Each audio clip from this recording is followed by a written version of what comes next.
Hey guys, what is up, and I welcome you to a new episode of League of Myths. Make sure to once again stay tuned to the very end for another giveaway from Phoenix. But on to the first myth. With Twitch's E having a new particle effect, does this now mean that Yasuo's Windwall can block the spell? If you are unaware, Twitch's new visual update now has his E ability shoot a particle effect at each target that he uses it on. But now testing it with Yasuo's Windwall, which does block projectiles going through it, you can see that as Twitch does use his E, the particle effect simply shoots right through the wall and hits Yasuo. The next myth that is submitted by Noah, and a myth that a lot of people seem to always ask: if Thresh Qs Nocturne, Nocturne uses his ultimate, and then Thresh uses the second part of his Q, will he follow Nocturne? Naturally, for this myth, there are 3 test case scenarios, one of each rank of ultimate. In the first example, at the first rank of his ultimate, I use the Q on him, the stun effect finishes, he dashes to the Janna, and I follow him all the way there. In the second test case scenario, now Nocturne is 15 and his ultimate is level 2. I use the same testing principles. Hook him, the stun finishes, he uses the ultimate onto the Janna, but you can see that I fall just shy of following him all the way. And in the final test case scenario, now he's level 17, rank 3 ultimate, again I hook him, the stun finishes, he ults the Janna, and I simply follow him only about half of the maximum range. So what we can conclude is the fact that Thresh will follow Nocturne, but only so far. On to the next myth. If Nasus with Hydra uses the Q on the full wave and gets more than 1 kill thanks to the effect from the Hydra, will all of the kills count for the Q or just 1?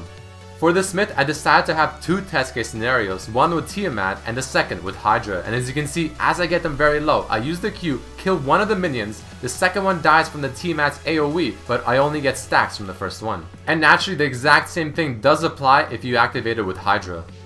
On to the next myth. If Syndra W's a minion and takes Thresh Lantern, will she drop the minion or will she continue to hold on to it? So this myth naturally is quite straightforward. Thresh throws his lantern to me, I grab a minion, take it, and as you can see, the minion is still being held by Syndra's W. And the final myth of this episode, somewhat similar to the first one, if Syndra pulls a minion to another lane with her W, will it push that lane instead, or will it go back to its original lane right away?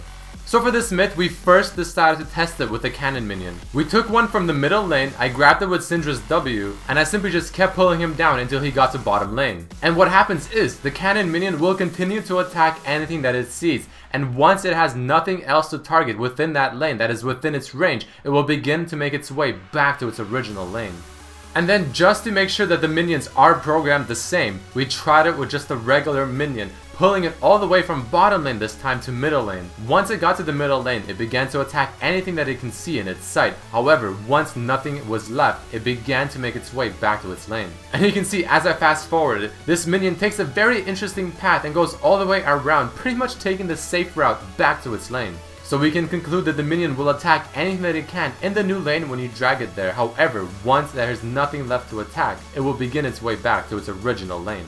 Alright guys, that does mark the end of this episode of League of Myths. Please don't forget to like the video if you did enjoy it, and you can also tweet your own myths at Redmercy LOL, post on my Facebook fan page, or right down below under this video. But on to the Phoenix giveaway. I first want to congratulate Grayson Gordon for winning the previous episode's giveaway. For this episode, I will be giving away to you guys a Phoenix Attore, which is their keyboard. And to enter, all you have to do is like the video, like myself and Phoenix on Twitter, and then simply have a tweet at myself and at Phoenix saying why you want to win, but make sure to use the hashtag Phoenix Redmercy. So I hope you guys enjoyed this video, and good luck to everyone entering the giveaway. Peace!